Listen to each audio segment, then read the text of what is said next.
Hello, ladies and gentlemen, my name's StepsBasic and welcome back to my community show. The show where we take about 15 minutes away from our playing video games to talk about video games and the community surrounding them. So, this is part 2 of my parts to a good video game. So, I know last time I talked about characters, and it's like, oh, well, that's purple, you gotta have characters and whatnot. Anyway, this week we are going to be discussing genre.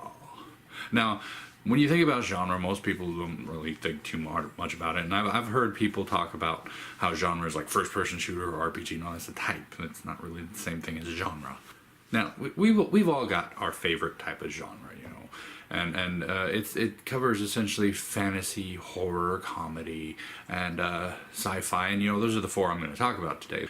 There are more genre out there, but these are the 4 like big ones. Like, everything stems from these, right? And there are sub-genres as well, you know, urban fantasy, psychological horror, and, you know, those are all pretty cool, but we're not going to discuss that. We're just going for the main big 4 genre. And, of course, there's also crossovers, and I'll mention those, but, you know, for the time being, that's what we're going to talk about today. Genre 1, horror. So, when you think about horror, you think automatically monsters, right? But that does not necessarily mean horror, you know, in the same way we think about it, like monsters or horror. But no, that's not entirely true. I mean, think about different things like, oh, perfect example. Ugh. You can't really see it. I'm wearing a Supernatural shirt. Supernatural is a good example of horror or monsters that is not a horror.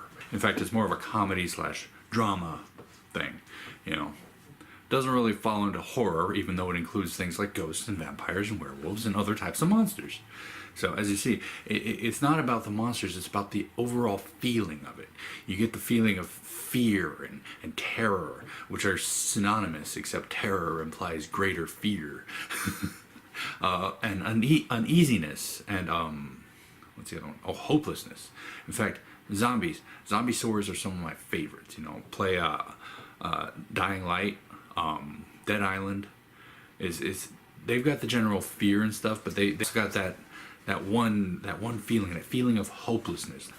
Like no matter what you do, things are not going to go your way, and that's the overall feeling of horror. I love writing horror. It's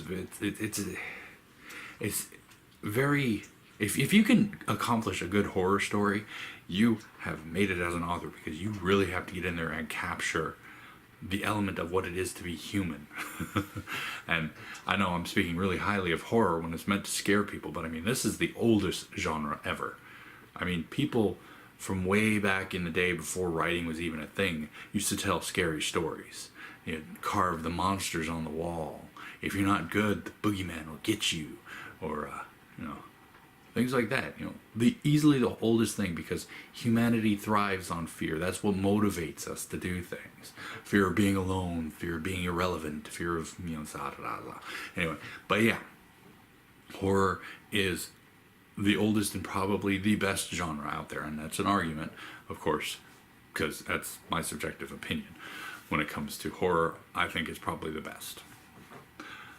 But you also got to remember that horror means not a happy ending. You are not having a happy ending in a horror story. If you watch a horror story and it ends happily, then there's something wrong with that horror story. Well, at least never a truly happy ending. Science fiction.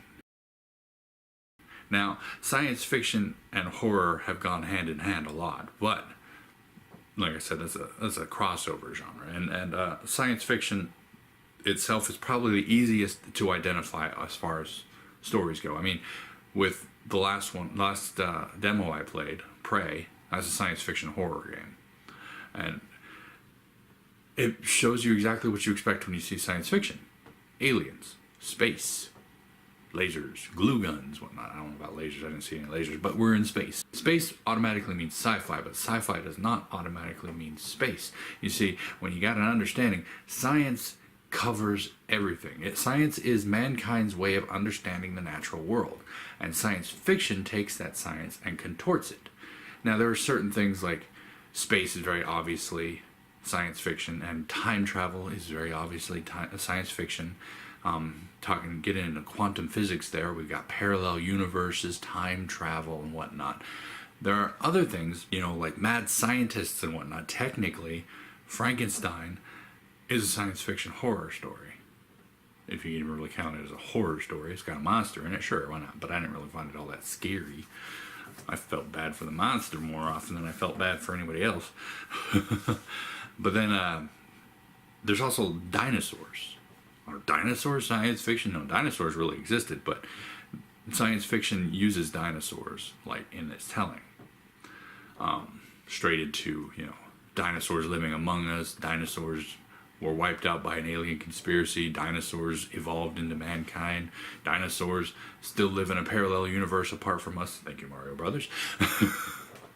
And yes, I know that movie was not widely accepted, but I kind of liked it. So, but when you talk about dinosaurs and science fiction, that actually gives us a good crossover into fantasy. Now that one is quite possibly one of my favorites, with the exception, of course, of horror, which I just mentioned. So this one would be ranked number 2, science fiction fantasy. Fantasy is essentially love at its best. Love, triumph. It takes the exact opposite of what horror is, where desperation, desolation, despair, fear, and turns it into love, triumph, happiness, excitement, and wonder. Yeah, I mean, there's a lot of common themes among fantasy, you know, ancient warriors, knights, and castles, the medieval era in general, magic, wizards, dinosaurs, not dinosaurs, dragons with their fire breathing. And, you know, funny enough, I should mention this, that Final Fantasy is not a true Final Fantasy is not a true fantasy. It hasn't been a true fantasy since 2, maybe? 3, maybe? No. I guess 4, technically, but they have the flying ships and the whole thing, so it's like, really throws off the whole idea of fantasy when you got science fiction in there. But, you know, they cross over into each other very well. Look at Star Wars, for example. Yesterday was May the 4th be with you, and today's the Revenge of the 5th. But anyway, that's a good example of science fiction fantasy. You got space travel, you got laser guns, and you got laser swords, you got magic, and you got essentially a ruling empire that must be destroyed by the plucky, happy rebels. Now, fantasy is always going to end in a happy ending.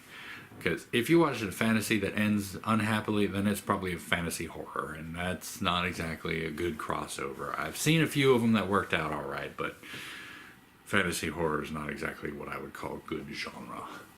Comedy. Now let's talk about the one genre, I know I talked about this one before, but it's the one genre that can really just branch between every single genre.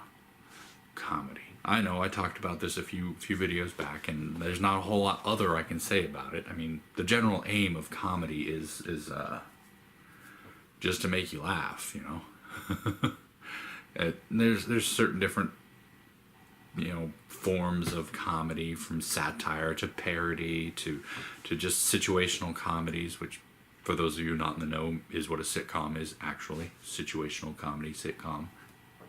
There you go. A little bit of food for thought for you on this one. The general aim, like I said, of comedy is to make you laugh. And I think some of the best comedy, though, is not the kind that just makes you laugh, but the kind that also makes you think. Because there's nothing better when you get your juices flowing and you're thinking you're laughing, ha ha ha, but that could actually happen. Ha ha ha ha. But what if this happened? Ha, that's a terrible example. But comedy is at its best when it makes you think too. Because like I say a lot, you know, comedy is the mirror that we hold up to ourselves so we can see our flaws. But anyway, that's all I've really got to cover on genre. You know, everybody's got their favorite genre, like I said. If you'd like to, you can leave a comment down below and tell me what your favorite genre is. I know, like I said, my favorite is horror. My favorite to write is actually fantasy. The book I wrote actually is urban fantasy. That's a fantasy that takes place in modern times. For those of you who don't know urban fantasy, that's one of the subcategories I was talking about that I wouldn't mention. So I lied.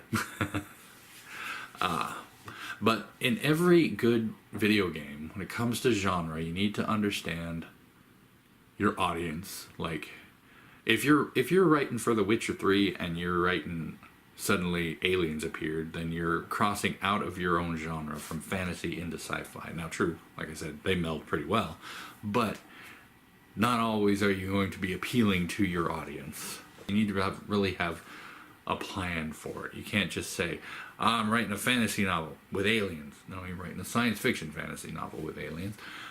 But that's okay, you can work that. I'm writing a fantasy novel where everyone's running through dark, dank dungeons from a giant minotaur monster that's going to devour them, and they have no hope of getting out. No, you're writing a horror story. I'm sorry. I know it's got fantastical themes in it, but it's a horror story. Get it right.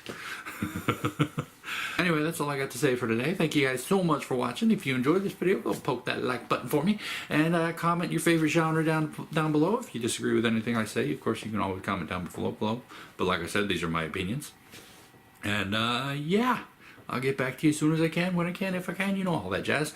And tune in next time when I won't be so glossy and washed out. Good Lord, I look atrocious. I even took a shower before this. What's up with that? Anyway, until then, night.